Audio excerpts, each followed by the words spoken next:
नमस्कार दोस्तों, आज की वीडियो में हम देखने वाले हैं जीके और जीएस के 50 महत्वपूर्ण सवाल। तो वीडियो को लास्ट तक ध्यान से देखिएगा। चलिए पहला सवाल देखते हैं कि भारत में किस नदी को बिहार का शोक कहा जाता है। दोस्तों, जो भारत में बिहार का शोक कहा जाता है वो कोसी नदी को कहा जाता है। तो यहाँ पर ध्यान रखिए, ऑप्शन डी सही जवाब रहेगा। चलिए नेक्स्ट क्वेश्चन देखते हैं कि प्रतिवर्ष विश्व पर्यावरण दिवस किस तिथि को मनाया जाता है। तो जो विश्व पर्यावरण दिवस मनाया जाता है वो हर साल 5 जून को मनाया जाता है। तो ऑप्शन यहाँ पे सी सही जवाब रहेगा। चलिए अगला सवाल देखते हैं कि मानव शरीर में विटामिन डी की कमी से कौन सा रोग होता है। तो मानव शरीर में विटामिन डी की कमी से रिकेट्स रोग होता है। तो ऑप्शन यहाँ पे डी सही जवाब रहेगा। चलिए अगला सवाल देखते हैं कि भारत का राष्ट्रीय पशु कौन सा है। तो जो भारत का राष्ट्रीय पशु है वो रॉयल बंगाल टाइगर है। तो ध्यान रखिए, ऑप्शन यहाँ पे सी सही जवाब रहेगा। चलिए नेक्स्ट क्वेश्चन देखते हैं कि रेड डाटा बुक कौन प्रकाशित करता है।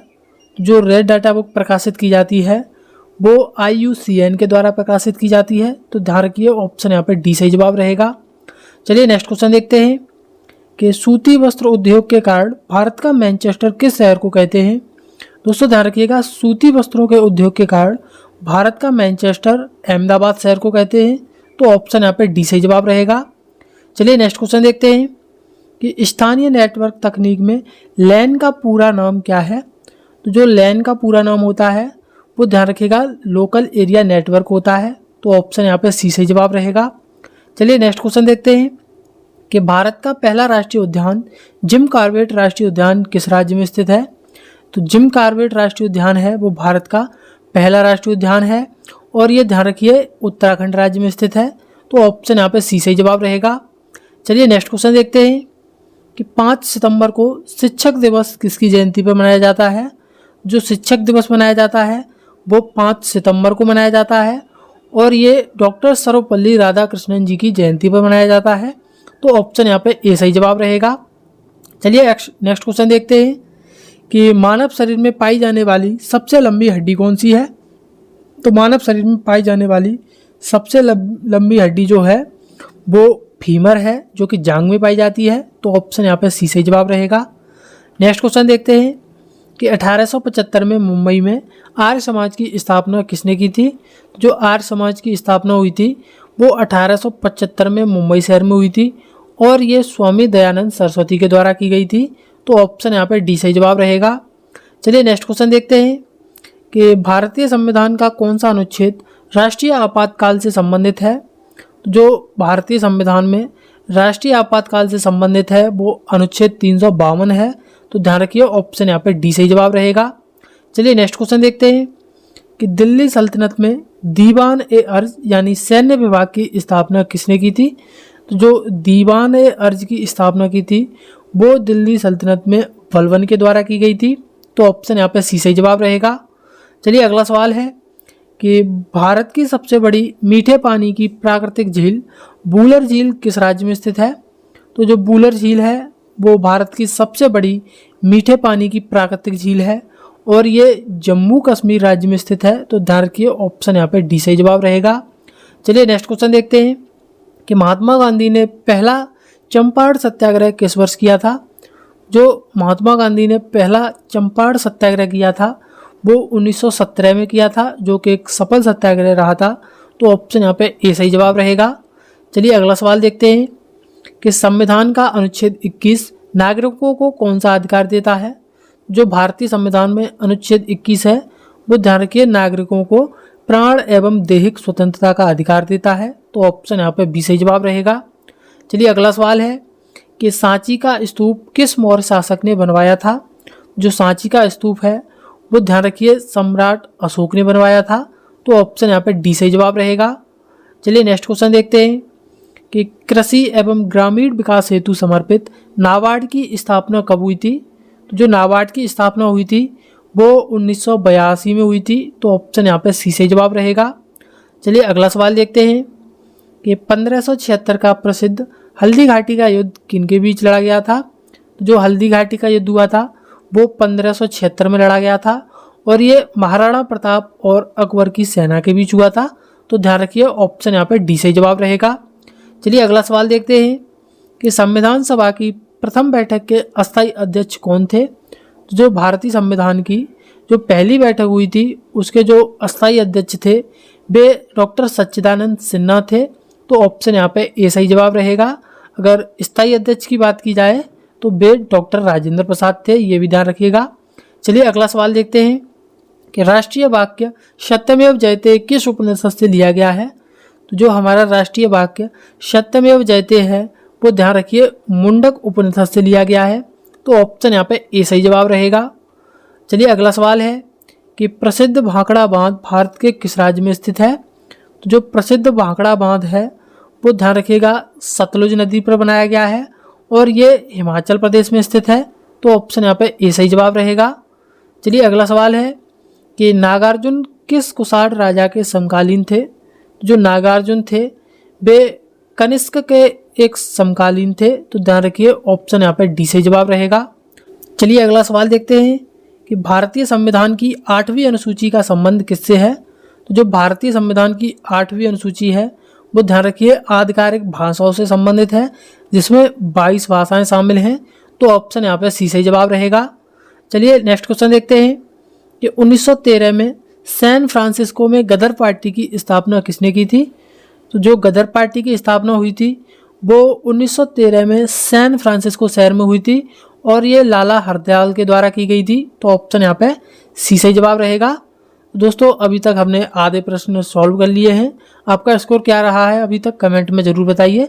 तो चलिए अगला सवाल देखते हैं कि भारत में प्रथम नियमित जनगणना किस वायसराय के काल में हुई थी?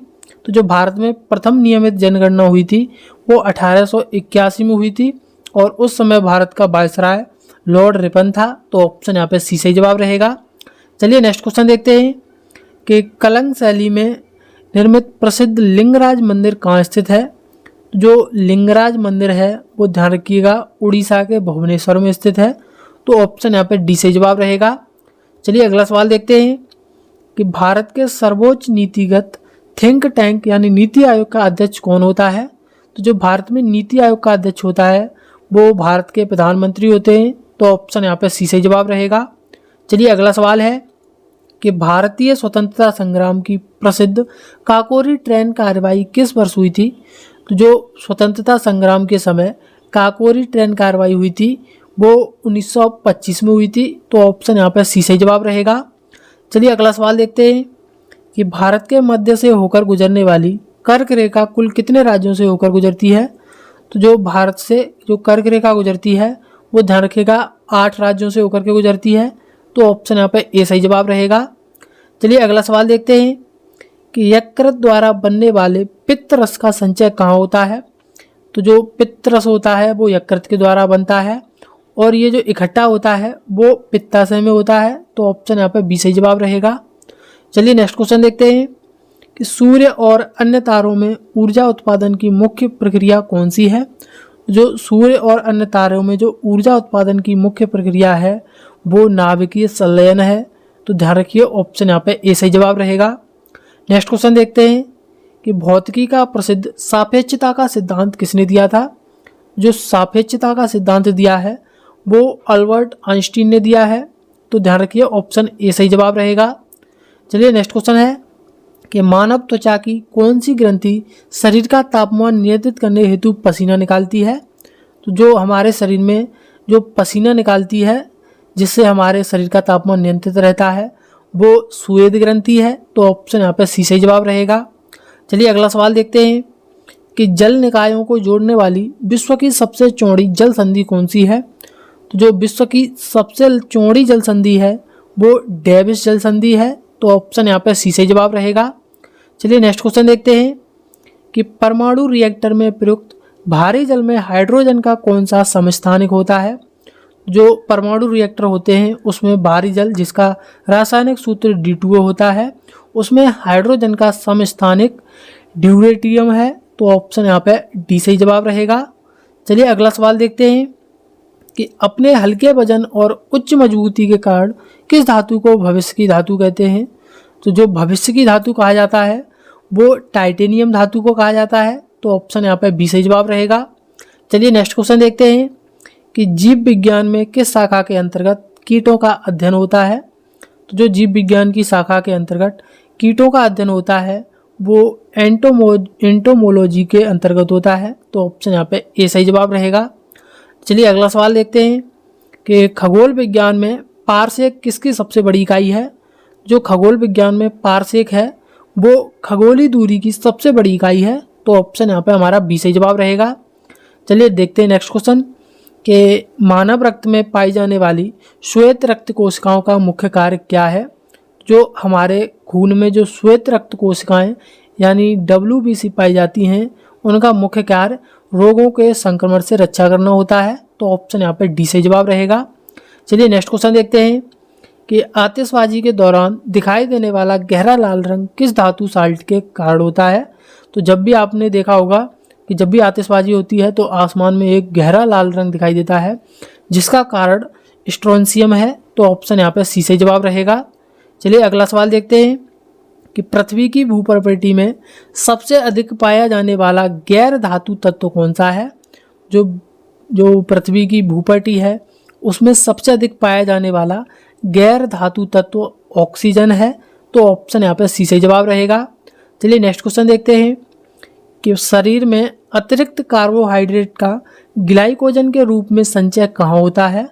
जो हमारे शरीर में अतिरिक्त कार्बोहाइड्रेट का ग्लाइकोजन के रूप में जो संचयन होता है वो यकृत और मांसपेशियों में होता है। तो ऑप्शन यहाँ पर डी से जवाब रहेगा। चलिए अगला सवाल देखते हैं कि जल के भीतर वस्तुओं का पता लगाने वाले सोनार में किन तरंगों का प्रयोग होता है।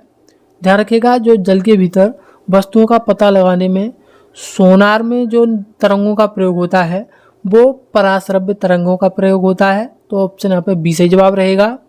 चलिए अगला सवाल है कि विश्व का सबसे बड़ा बालू द्वीप कगारी किस देश में स्थित है। तो जो कगारी है वो विश्व का सबसे बड़ा बालू द्वीप है और ये ऑस्ट्रेलिया में स्थित है। तो ऑप्शन यहाँ पे बी सही जवाब रहेगा।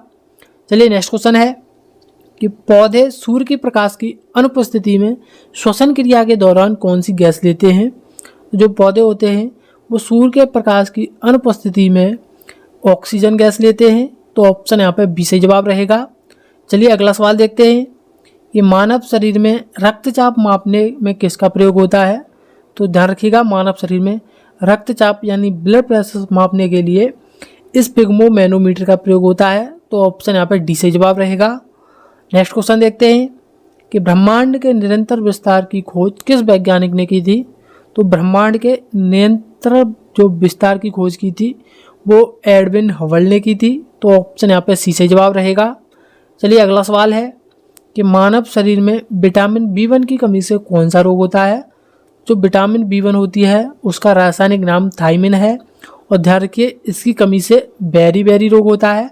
तो ऑप्शन यहाँ पे बी से जवाब रहेगा।